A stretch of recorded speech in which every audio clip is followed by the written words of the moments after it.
All right, here we are at lesson 2.05, Conditional Statements, Part 3. Please don't forget to give me your course and section number with all communication, and remember your course is going to be 203A or 204A. Your section number could be 1 through 7. Now the objectives of this lesson is to create or interpret Euler diagrams that model conditional statements. Let me get my pointer here. And to use the if-then transitive property. What is a Euler diagram? Well, there's even a nice picture of Mr. Euler in the LMS that you can see, but it's a diagram with an outer circle enclosing an inner circle, which might enclose another inner circle, which might enclose another inner circle, and so on, representing how conditional statements are related to each other. Once you see an example, they're a lot easier to understand. And then we're also going to talk about logical chain. It's a chain of premises that lead to a logical conclusion. Logical chains are represented by several circles within Euler diagrams. And then this is what the if-then transitive property looks like. It says if P, then Q, if Q, then R, so that means P, then R. And we'll see some examples of those too. Let's just reflect for a moment on what conditional statements are. Remember my example, if I am a skunk, then I stink. After the if is the hypothesis, after the then is the conclusion. And then with your converse, you're going to switch the hypothesis and conclusion. With your inverse, you're going to negate or take the opposite of both the hypothesis and conclusion. And your contrapositive, you're going to switch it and negate it. You can use letters and symbols to represent the forms of these statements. As you know, we've been using the letters P and Q to represent a group of words. You can use the symbol that's an arrow to mean implies in a conditional statement. And when you write P implies Q, you're saying that P implies Q, which is the same as if P, then Q. And then the symbol, the little tilde mark right here, some people say it's a squiggly mark. Its official name is tilde, is read as not.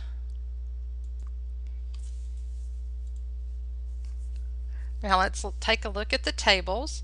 Remember, this is what our table looks like for a conditional statement. This is what our table looks like for a converse. And remember, what you're supposed to point out is that the only time a conditional is false is when the premise is true and the conclusion is false. The only time a converse is false is when the premise is false and the conclusion is true. I'm saying premise, I should say hypothesis. And then inverse, remember, that's when you negate P and Q, or the hypothesis and conclusion. The only time it's going to be false is when your hypothesis is true and your conclusion is false. And then last is contrapositive, and remember, the only time it's false is when your hypothesis is false and your conclusion is true. And then what you were also supposed to be recalling from this is that if you look at these first two columns, they look exactly the same for each table. TTFF, TFTF, TTFF, TFTF. Okay, what's up to you is to finish filling out the rest of it. Now let's look at Euler diagrams. They're used to show how the parts of a conditional statement are related. Now the inner circle, the innermost circle, is always going to represent your hypothesis, and the outer circle represents the conclusion. And if a point lies in the inner circle, then it also lies in the outer circle. Or said another way, if P, then Q. Alright, so here the hypothesis they're representing with the letter P, and it's in the inner circle. Q, the conclusion, is in the outer circle. And notice how I color coded this to match the Euler diagram, and this is what it looks like when you actually use it. You write, I am a skunk in the inner circle and I stink in the outer circle. Do not include the if and then. Logical chains. The if-then transitive property, I talked about this earlier. P implies Q and Q implies R. Then P also implies R. So look how this works. P is the hypothesis, it's in the center. Q is outside. And then over here, when you got Q implies R, Q is on the inside, R is on the outside. And when you put them all together, you've got P implies Q implies R, which means P also implies R. Whoa, whoa, whoa. Let's look at some sentences. It might make better sense. It said, if today is Thursday, then the cafeteria will be serving burritos. If the cafeteria will be serving burritos, then I will be happy. Therefore, if today is Thursday, then I will be happy. All right, so let me color code this for you to help you see it.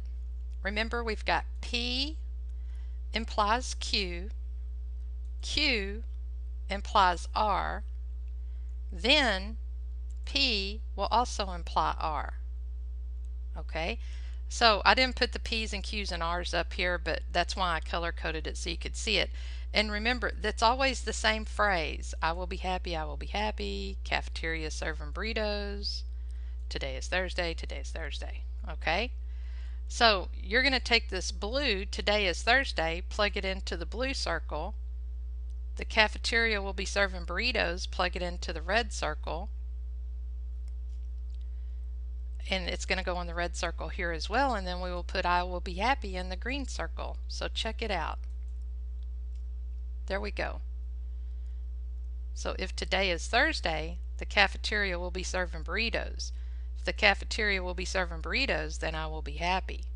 So if today is Thursday, then I will be happy. That's the way my daughter is with Crispitos at her school, but I think it's on Wednesdays. All right, let's try another one. If sirens shriek, then the dogs howl. If the dogs howl, then the cats freak. So if the sirens shriek, then cats freak. Okay, let's color code it. Sirens shriek, then the dogs howl. If the dogs howl, cats freak. So if the sirens shriek, the cats freak. Okay, so you're going to be putting sirens shriek, dogs howl, cats freak. Siren shriek, dog howls, cats freak. Okay, so let's stick it all in there. And that's how it looks. Euler diagrams aren't that tough.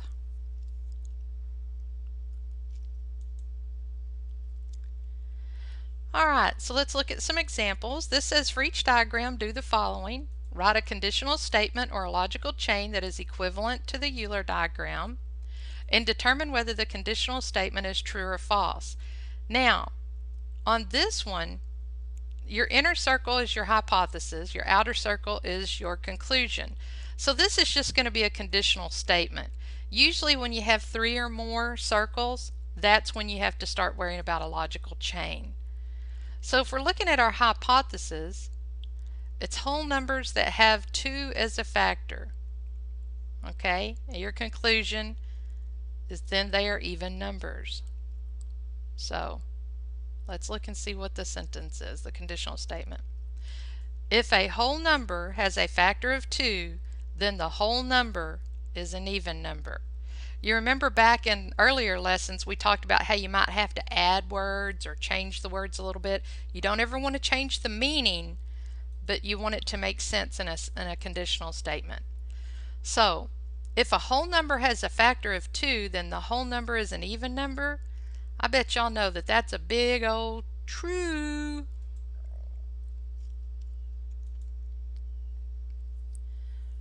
Okay, on this one, same instructions, but if you look, we got a logical chain here, and you're going, holy moly, what do we got going here? So you're going to say, and this is just me, I'm not sure it's going to match what the real answer is. If a figure is a square, then it is a rectangle. Okay, so that's my first one. So if it is a rectangle, then it is a parallelogram.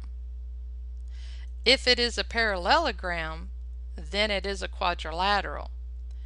Which, if the logical chain is true, then if it is a square, then it is a quadrilateral. So let's see if I worded it correctly. Ooh, there we go. If a figure is a square, then it is a rectangle.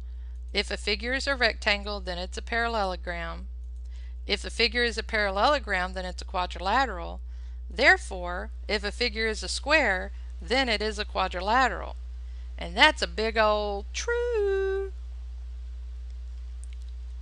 Okay, what do we got next?